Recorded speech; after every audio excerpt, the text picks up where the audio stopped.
على فكرة جربيه حلو، مش حاجة بعيدة عن أكلنا قوي. في حاجات طعمها لذيذ وهتعجبك منه وتغيير برضو. بصراحة احنا كنا طبعا احنا عارفين ان احنا في اجازة وكده وطبعا الولاد وكده ما نزلوش مصر، فحبينا نعمل تغيير، فاخدتهم انا والبنات ورحنا ناكل برا. فاخترنا ان احنا نروح ناكل في سوشي واي. ليه اخترنا سوشي؟ لانه تغيير عن الاكلات المعتاده بتاعتنا وكسر الروتين كده، ولان هم كمان بيحبوه. دي انواع بقى السوشي، اشكال والوان طبعا. ده بقى قومي خدي اولادك او خدي صاحبتك او اختك وروحي اعملي تغيير بقى لليوم وللروتين وللحياة. اتنشطي، حاولي تعملي اي حاجة في يومك مختلفة. حاولي لو مرة حتى في الشهر او كده تطلعي تاكلي برا او حتى تعملي اكلة كده بسيطة او حبة فاكهة في بوكس كده وخديها وروحي كليها في اي حديقة او كده. هنا بقى بوريكي الحاجات اللي موجودة عندهم. طبعا هو زي اوبن بوفيه، في سوشي وفي حاجات اسماك وحاجات انتي تقدري تختاريها ويشويها لك. في طبعا مقبلات، في مكرونات، في بيتزا، في حاجات مقليات اذا كانت بحرية او لحوم. في رز، زي سلطة رز، في بطاطس، في حاجات كتير قوي يعني انتي تقدري تختاري ما بينهم. هما بيكونوا حاطين طبعا المكونات او اسم الاكلة او مثلا النوع، اذا كانت لحوم او اذا كانت اسماك او اذا كانت دجاج او يعني لحمة او فراخ او كده. طبعا هنا بقى ده قسم اللي بتاع الفاكهة. دي فاكهة سلطة فاكهة، ودي فاكهة تانية متقطعة، وفي طبعا حلويات اللي هو يعني طبعا الدولشي او الفروتا. وفي جيلاتي، في يعني كذا حاجة تقدري حتى بعد الأكل طبعا تاخدي التحلية بتاعتك أو تاخدي الفاكهة بتاعتك. والمشروبات طبعا خارج خالص المنيو، او يعني خارج المبلغ اللي انت بتدفعيه في الاول. هو مش مبلغ كبير. هما طبعا الاسعار عندهم بتبقى متغيرة، مش متغيرة يعني مش كل يوم بسعر، لا بس يعني كل فترة بتتغير الاسعار. فالسعر بيبقى ثابت، بتاكلي اللي انت عايزاه بالكميه اللي انت عايزاها، بشرط ان انت ما يفيدش منك حاجه. لو فاض منك حاجه بتدفعيها، او يعني اخدتي طبق فيه حاجات كتير اكتر من احتياجك وما اكلتهاش بيدفعها لك بسعر تاني خالص. هنا بقى كان بيعمل السوشي، استأذنته طبعا اني اصوره، فهنا بيوريني ازاي بيعمله.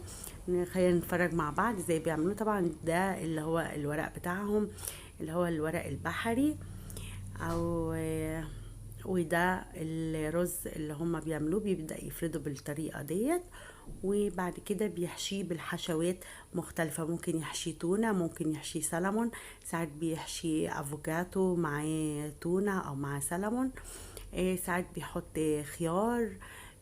يعني بيعملوا حشوات مختلفة. دي كانت تونة وبيفردها بالشكل ده، وبعدين طبعا بيكبسها بالبتاعة دي اللي هي بتاعتهم اللي بيعملوا بيها السوشي. لو حد يعرف اسمها ايه، انا مش عارفة اسمها بصراحة.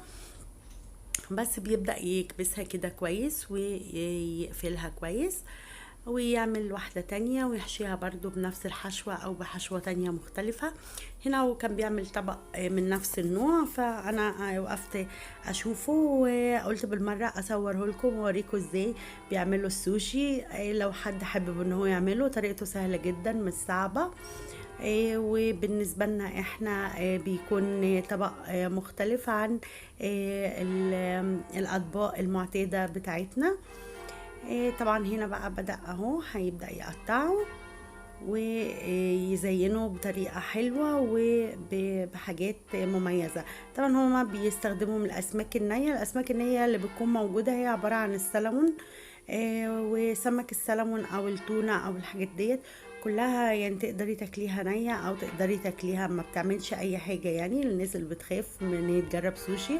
في ناس كتير قوي بدأت تجرب سوشي وبدأ يعجبها. هو انا مش بعمل دعاية للسوشي على فكرة. هو انا بس حبيت ان اقولك انتي تقدري تغيري وتجربي، ما تخافيش من اكلة معينة وتقولي لا انا مش هجربها او مش هحبها. جربي، حبيتيها ما حبيتهاش خلاص مش هتكرريها تاني. بس لان في ناس كتير بعرفهم ما بيحبوش طبعا ان هم يجربهم. هنا بقى طبعا هو بيزين الطبق بتاعه وبيعمله بشكل معين اهو بعد ما خلصه. هنا انا سبته بقى ورحت اوريكم المنظر من بره. طبعا هو ده مطعم كبير. ده جزء منه، الجزء اللي احنا كنا قاعدين فيه، فحبيت اصور لكم المنظر ده. وطبعا هنا بقى بدأت أصور لكم الحاجات بقرب أكتر. ده في الفترة اللي هي حاليا اللي هي خلاص كل الناس أخدت التطعيم وبقى معاها الجرين باس. وبتقدر تدخل المطعم، لازم يكون معاكي جرين باس عشان تقدري تدخلي تاكلي في مطعم او تدخلي تاكلي في تفطري في بار او تدخلي تقعدي في اي مكان. لازم يكون معاكي او سينما او كده، لازم يكون معاكي الجرين باس اللي هو دليل ان انت اخدتي التطعيم بتاعك. ده بقى الصورة او المشهد ده لما كان في الحظر وبدأوا بس يفتحوا يعني حاجة بسيطة. طبعا كانوا عاملين شايفين ده يعني قافلين، ما ينفعش ان انتي تاخدي حاجة بنفسك. لازم حد من اللي موجودين في المكان هو اللي يحط لك الحاجة، انت تقولي له انا عايزة ده او ده، تختاري الحاجات اللي انت عايزاها وهو بيحطها لك وبيديها لك، بحيث ان ما يكونش في اكتر من ايد بتتملى طبعا الحاجات اللي موجودة. ده كان أثناء لما كان في طبعا لسه ما بدأش الناس تاخد التطعيمات بالكامل وكده، فكان الفتح قليل وبشروط معينة. فده اللي كان حاصل يعني. فأنا حبيت أسوي لكم، طبعا شايفين المكان فاضي ازاي، وشفتوا في قبليه مش عارفة شفتوا أو لأ، كان في ناس أكتر لأن طبعا كانوا حاطين جوانتيات وتقدري تاخدي انت الحاجة وخلاص، يعني اللي واخد تطعيمات وكده فخلاص في امان شويه او هدوء شويه، طبعا مع مراعاه لسه شايفه المكان فاضي يعني فاضي خالص. طبعا ده كان كارثه طبعا للمحلات او الريستورانتات. الفضيان ده كارثه بالنسبه لهم، لان طبعا كل حاجه ثابته، كل حاجه بتدفع هي. فربنا يكون في عونهم وعنا. القسم اللي انا كنت بقول لكم عليه اللي هو فيه الحاجات اللي هي الاسماك او اللحوم او كده اللي تقدري تختاري منها وتشويها. بس طبعا المكان حلو. انصحك لو انت في ايطاليا جربيه. هو سوشي واي جنب الجلوب. طبعا كلنا عارفين الجلوب في بوزناجو. تقدري تروحي وتجربيه هيعجبك، والمكان فعلا نضيف والحاجات نضيفة جدا، ومكتوب طبعا كل حاجة عليها يعني ده طبعا بقى الصورة دي لما قبل الكوفيد وقبل كل الحاجات الصعبة اللي الناس بتمر بيها دلوقتي. شايفين المكان زحمة جدا، مفيش مكان ترابيزة فاضية. كان في السير ده بيمر عليه طبعا الحاجات الاكل السوشي، وانتي بتاخدي منه وانتي قاعدة على الترابيزة وبتختاري برضو حاجتك وكل حاجة زي الاول.